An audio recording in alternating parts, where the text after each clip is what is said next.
This is Dylan and my beautiful wife, Mina. We are Pecan Ginger. And in today's video, we're going to talk about how to avoid a toxic relationship. It's a big topic. A lot of people struggle with it. We used to struggle with toxic or just not our best relationships. But I think it's important to understand what is a toxic relationship. Maybe you're in one and you don't realize it. So we were kind of thinking about this before, and I think it's any relationship that doesn't make you feel empowered, doesn't make you feel supported or loved. Yeah. Would you agree? No, I agree. I feel like that's the general gist. Now, I feel like there's different nuances to those topics, but no, I agree that that's how we view, having a toxic relationship. If that's verbal abuse, physical abuse, jealousy, insecurity. Yeah, or just feeling like someone is kind of controlling you and you're not allowed to be your authentic self. Yes, and we've all been there. Yeah, I was about to say that. The funny thing about not being in a toxic relationship is it kind of feels weird after you've been in one. Yeah. And probably my most toxic relationship was right before I met Mina. Same. And when I met her, I was like, huh. It was easy. It was weird, like in a good way. Mm-hmm. Like, wait a second. This person's like reciprocating and like thoughtful and like kind and nice, and I feel really good about myself. I feel really good about the relationship, and I'm excited about stuff. And right. Like, I think the best way to avoid a toxic relationship, and this is probably not what anyone wants to hear, but we kind of had to hear ourselves, is you gotta, if you keep having a bad relationship, bad boyfriends, bad girlfriends, you kind of gotta look in the mirror at a certain point. Yeah. If you just keep having a pattern, like maybe you're really bad, or maybe you're fishing in the wrong hole, but more than likely, I think there's some things internal. Yes. We gotta hold up the mirror and realize that we attract what we are.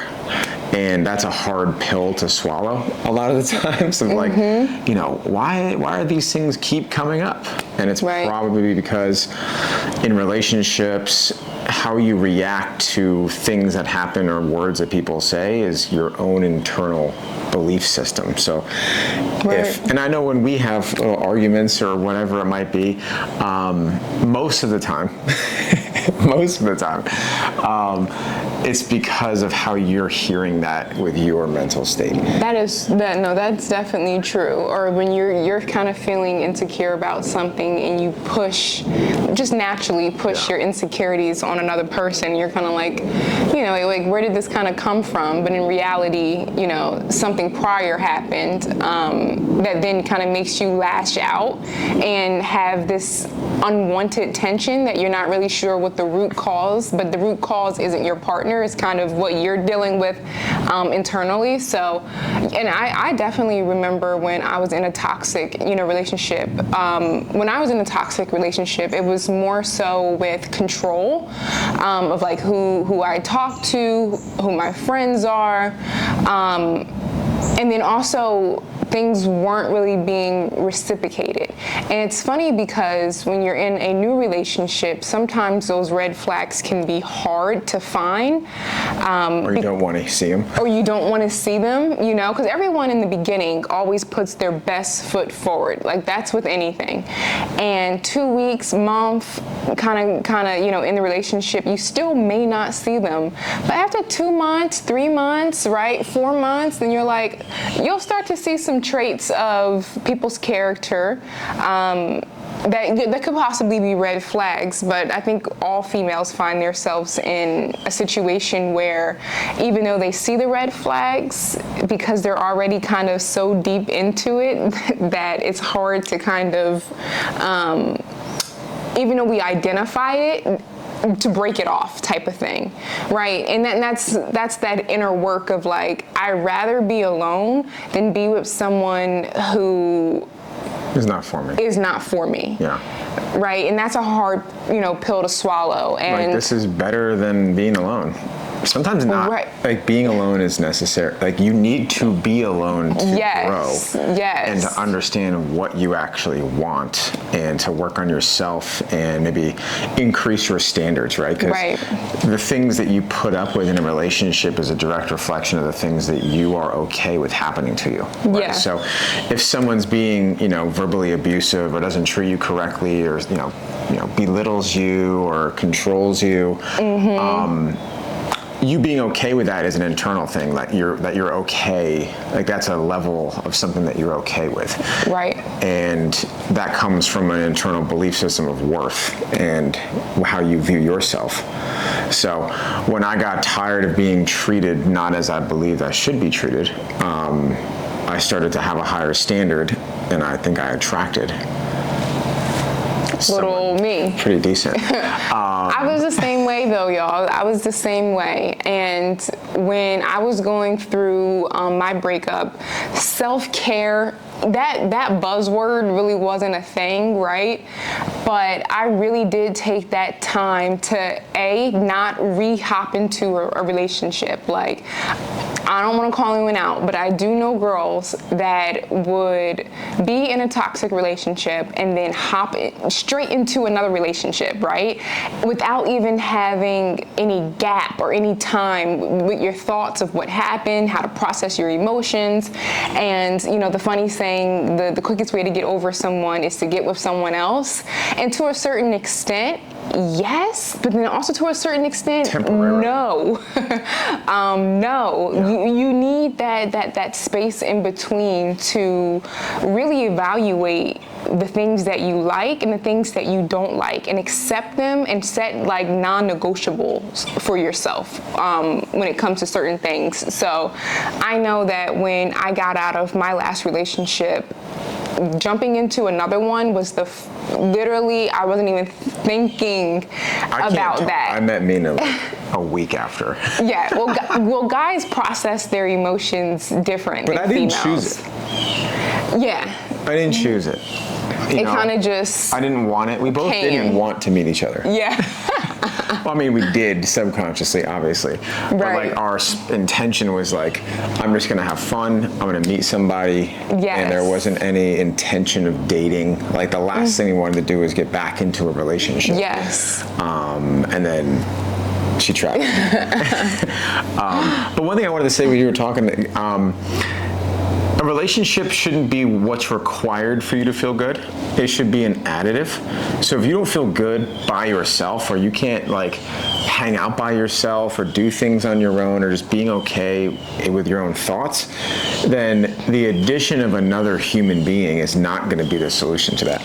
Like you need to be cool with you, and the person needs to amplify the things that you are. So if I'm like good at communication and I need someone else to be good at communication, like I don't need somebody else to make me good at something. Right.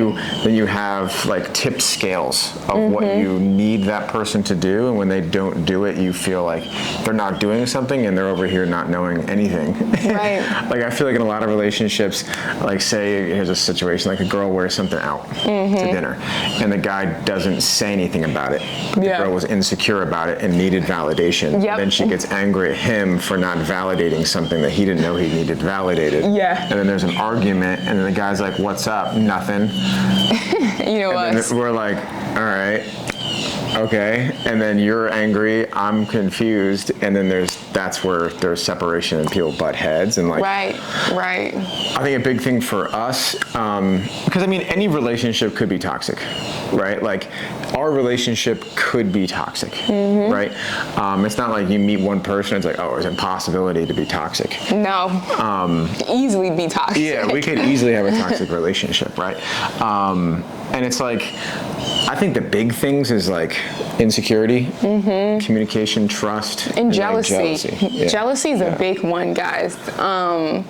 It could be subtle. I used to be a jealous guy.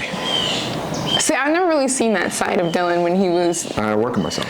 Yeah, too overly jealous, to be honest. But also, jealousy is two-way street. Yeah. Like if you were somebody who was seeking other male attention. Yeah. Or you were like, you know, just not being like a woman of faith. And like if you actually if you posted like thirst traps on like Instagram, Yes. or like we went out to a place and you like only posted pictures where it was just you and there was like not me there, it starts to make a man think subconsciously of like, why doesn't she want people to see this? Yeah. Or why doesn't she think this way? Right. And then a guy's insecurities comes out of like, well, like, what the heck? Yeah. You know? Yes. And I can see that. And see, girls, we don't understand that, right? Well, in our heads, we're not posting him because. I mean, I don't care no more. But then again, maybe it's not an excuse. Also, if we're starting to sweat, we are outside here in Florida. We have this little like sunroom in our building, so it is hot. Right? Yeah, I So brought a little. If you start to see us I brought sweating, a little fan. but just know what that's from. It is a humid day out here in Florida. I don't know if you guys can see it. Yeah. But yeah, it's hot out here. Yeah. She's Yeah. gonna mess up the mic though if she has it on this. Are we talking about jealousy? Yes, jealousy. Yes. Yeah, so I've really, I don't know. I think it's really all me. Mm-hmm. Like, so you guys can visually see But wait, this. guys, sometimes, right, when a guy doesn't acknowledge you, you try to validate your own acknowledgement by seeking attention elsewhere, right? Like, I remember very vividly, I was dating a guy who would never acknowledge my appearance or, you know, how I dressed or how I looked when we went out and we went on dates and stuff. And looking back, I was like, what's wrong with me? Like, wait a minute. Like, I guess I was seeking that validation from the guy that I was dating. And in reality, he probably had his own insecurities that he was dating a stallion. And, you know, what happens when a guy doesn't, you know, validate you to a certain extent is you do start to seek it elsewhere, right? Like, you become kind of like an easy target. And when someone does validate, you know, your look and your appearance that you don't get from your partner, that's when the toxicity starts to like, the wheels start to turn. Like, you don't need external validation. Now I don't. Well, even now, I'm like, okay, you didn't even say that I look cute. Like, what's going on? I think that's a woman thing. I think it's just a girl thing, it's a girl too. thing. I'm like, okay, I put all this makeup in I literally was going through the closet for 25 minutes trying to find something, and when I walk out, you're asking about if your shirt looks good. Well, my thing is or I not. say you look good at everything, and you're like, no, I don't. So I don't know. You gotta work on something there, but no. From a men's point of view, in regards to jealousy. Yeah. Mina is when we walk down the street, who are they looking at first? It's not Dylan. It's Mina. It's her tall, long legs. It's her skin. It's her smile and her energy. So I'm cool with that. Like, some guys need. I had guys that were not cool with that. I swear, I had guys, more than one, who was not okay with that. They needed to be seen first, and if I was seen first, you judge a man by who's woman. Guys, I had people who were not okay with me getting the attention first, even though I wasn't seeking it. Yeah, goofy. Yeah. like now I think back. When I walk in a room, she is the display of who I am. Mm-hmm. Like, he was able to get that. Like, all right, redhead. You got to be doing something right for yourself. Or you're gonna have some money in your pocket, or both. But no, but like jealousy, like when someone looks at her first or like comments on her first, I'm like, hell yeah. Like, she's coming home with me. And that is what I do love about Dylan. Yeah. He lets me kind of live in that glory gracefully without, feeling like he needs to take the spotlight or that his manlyhood or masculinity is being attacked in any way. And I think I also do a good job at complimenting that, right? Like, first knowing how to take a compliment, but then also like Like, I know that I'm going home with Dylan. Like, I thank you for the compliment, but like, he doesn't have to worry about me internalizing it and like making it something that it's Getting not. your head too big. Yeah, and I don't. My head doesn't get too big, right? Because I know that my appearance is a blessing, and it's only half of who I truly am. So yeah, I do not get a big head, and I also thank my mom for that, because she made sure that I was not vain about myself growing up, right? So I take it with a grain of salt, and I take it with grace, and then I carry on. So yeah.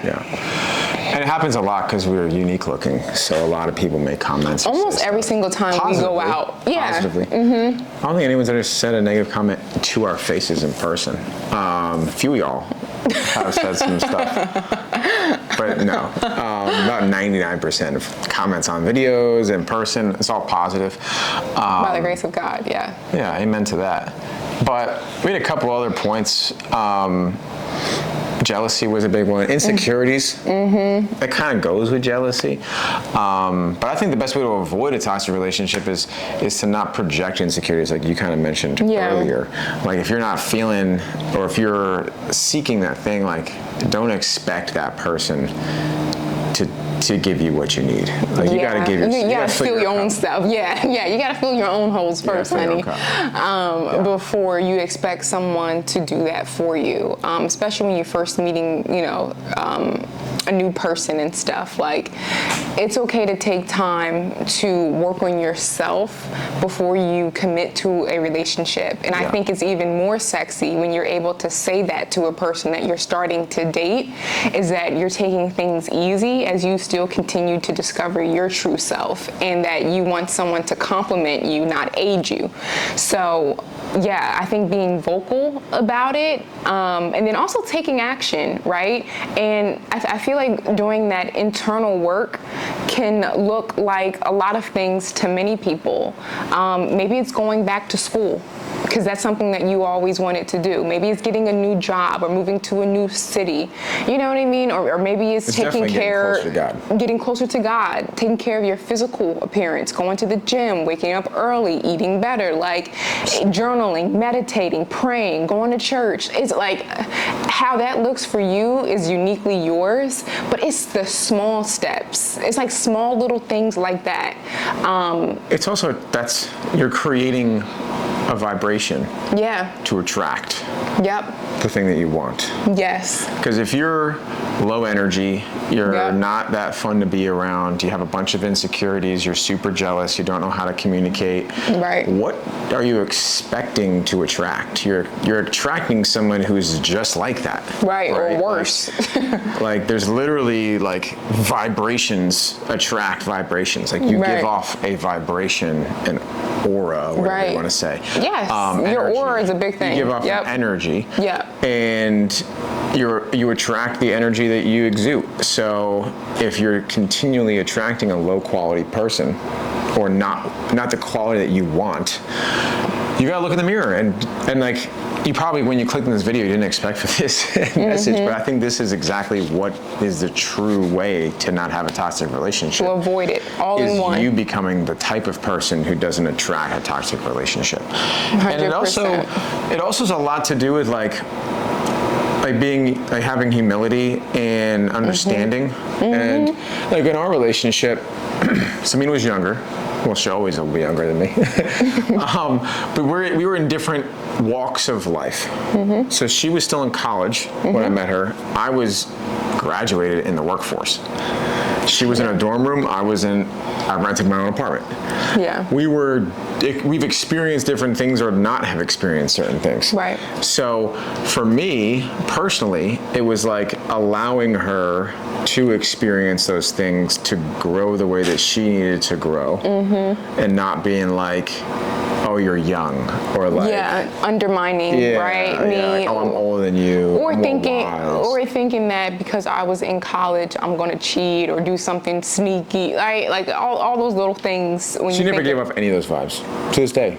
I'm a very loyal person. I've never checked Mina's phone. I've never had a thought. Actually, maybe one or two when he first started, because we weren't Didn't know each together. other. We were just Yeah. talking. So it would be weird for me to have that level of ownership. And honestly, where that trust and loyalty comes in is because I've been cheated on before, and Same. I would never I didn't want to give off that type of energy because I wouldn't want it to happen to me again. It was one of the worst feelings in the entire world, and the worst thing is to have the thoughts of if your partner's actually yours or is your partner being shared with someone else. And Did you ever worry about that with me? no, I don't believe I did. I really don't believe I did. He didn't give off like the cheater vibe Yeah. or the player vibe or, No. I'm doing something sneaky behind your back when I'm really with my boys and stuff like that. No, not at all. And that to me was, I appreciated that. Also, for the girls watching this, if you have a man and he's going out with the boys, trust me, when you're out with the boys, the last thing that you're thinking about is cheating. You want to watch sports, you want to drink, you want to gamble, you want to shoot the shit, talk about golf. The last thing we're thinking about is how can we deceive our girlfriends? But or also now wives? understand what it means to be in the company of other people, right? So if your guys' best friends are cheater pumpkin eaters, or they're sneaky like that, I guess I don't hold that company, but but Dylan didn't hold that company, right? He was a product of his own environment in regards to his friends, but his friends weren't cheating on their girlfriends. They didn't give off that type of vibe, right? So just understand that you are a product of your own environment to a certain extent, and if you pick up something sneaky from your man's best friend, not saying that's a red flag, but just understand that, yeah, you have to trust to get trust. Yeah. You can't. And you gotta, again, I feel like we keep going back to this. It's so true. Of you didn't give off any energy, and you were allowed to be trusted, and I didn't give off any energy, which has allowed you to trust me. Right. Trust comes from actions. Bottom line. You could talk the talk all you want, but if you don't know how to walk the walk, then your words will become zero, zip, nada, right? We all know when someone broke your trust, and Very hard to get back. Very hard, very hard. Maybe not even worth trying to get back. And there's always that always have 1% that thing. in the back, right? Very hard to get that back. So actions probably the biggest always thing. speak louder than words. Yeah. Trust is probably number one foundation. Number two would be communication. Yeah. And a toxic communication is just not communicating or unwilling to communicate. Right. Or my personal pet peeve is not communicating in the moment and then later on communicating. Bruh. Yeah. Just address it. And I used to not address it in the beginning, right? I used to hold on to things and hoarder things and put it in a put it in a Rolodex and then bring it out when it was convenient for me. So yeah, yes, baby. I remember. That's a story for another day. It's on our YouTube channel. Yes, it is. Actually, I'll link it right here, what we're talking about. But that takes time too. That took time. We didn't all of a sudden we start dating each other and our communication was A1. That's a lie. It took time to learn each other and to know, what ticks each other's buttons and things like that. And as we evolved, I'm not sure if you guys know, but me and Dylan have been together for quite some time now. In a good way. Yeah. In a good way. But just know that it wasn't an overnight, where this is perfect. No. Well, that's why we love each other. Exactly. Because we've gone through some stuff together, and we've understood how far we've come together. And I think that's a big part of this too, is for you to work on yourself. Make sure you're working on yourself for the right person that's going to reciprocate the work you're putting in. 100%. Because, like, imagine if you were out here doing all these great things to make this relationship better, and the other person's just not in there. And the best example of that is if you're trying to, let's say, get healthy, lose weight, and you're trying to eat salads and steak, and the person doesn't support you. Yeah, and he's bringing home McDonald's still, right? Like, don't date a man who eats McDonald's. Like, that's the best analogy I could bring you're trying to get yourself together, and he's still eating junk food. That's a good indication that you're not on the same page, and a conversation probably needs to be had.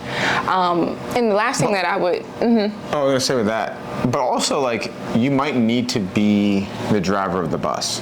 Yeah. Like, you can't both be in the back of an Uber with no driver at some points in the relationship. Like, sometimes you just gotta grab the wheel and drive, and then hope that you're the type of person that your partner will follow. Like, when I got my life back on track, I started to wake up at like 5 a.m., go to the gym every day, meditate, journal, all these things. Mina didn't follow suit. I never asked her to. I just led by example, and she was like, huh. Okay. And I did it. I was in it 110% as much as he was in it. Yeah. So sometimes if your relationship is maybe stagnating, or things need to change, or you're waiting on him to do something, or you're waiting on her to do something, sometimes you just got to do it and then hope for the best and be okay whatever happens with it. Just like, I tried. 100%. I did my best. Yep. And I would also say, ask God for discernment, and for him to show you, right, who he wants you to be with, and for him to, reveal certain things to you, like, I guess, come forth of the Holy Spirit inside of you, right? Like, allow the Holy Spirit to guide you, to comfort you, and to reveal things to you on a biblical level. And once the Holy Spirit, God tells you something, he does give you free will. So you can either choose to see it or choose to be blind. That decision's up to you. But if you really are struggling with, a toxic relationship, if it's with a best friend or a partner, no one else can help you other than the big man above. And there's multiple scriptures out there, multiple prayers you can say to kind of bring you that comfort. Yeah, and I think the big thing too is, like, your relationship doesn't have to stay toxic. Right. Like, there's no reason to think that the relationship that you're in, if you classify it as toxic, doesn't mean that it can't improve as you improve. And you just make the decision of, like, I actually genuinely do love this person, but I think we just, we need to, like, sand the edges. Yeah. Like, we need to make a focus on communicating. A big thing for us, right? And, like, just having the awareness of understanding the problems that are happening, or potential problems. So we did the date night thing, right? Like, we're not spending a lot of intentional time. The time we are spending together is not that great. Let's just set aside intentional time, and then boom, it's like 100 date nights in a row, right? Right. Or, like, hey, you don't like our environment. Boom, let's move to Florida. Or like, I'm not getting fulfillment out of my job. I support you to change your job, right? I'm here for you. Right. You can change. You can change. No one is telling you to stay at the same spot that you're at because that's the only thing you have seen. No, you can change, and you can do it together. That's the best part, is doing it together. That's how you strengthen your bond the most. Yeah. Yep. Like, I've seen you not at your best, and now I appreciate you more where you're at. And I know you. And it's funny because you never really see it in yourself. It's always someone else that has to point it out, and then you're like, this actually did come a long way. Yeah, zoom out. Zoom out. Yeah. Well, cool. I'm about to start. I'm about to be a pool of sweat and a puddle on the ground in a second. So, if you found this valuable, hit that like, comment. We read them all. Hit that subscribe button, and we'll see you in the next video. Yes. We'll see you in the next video, guys.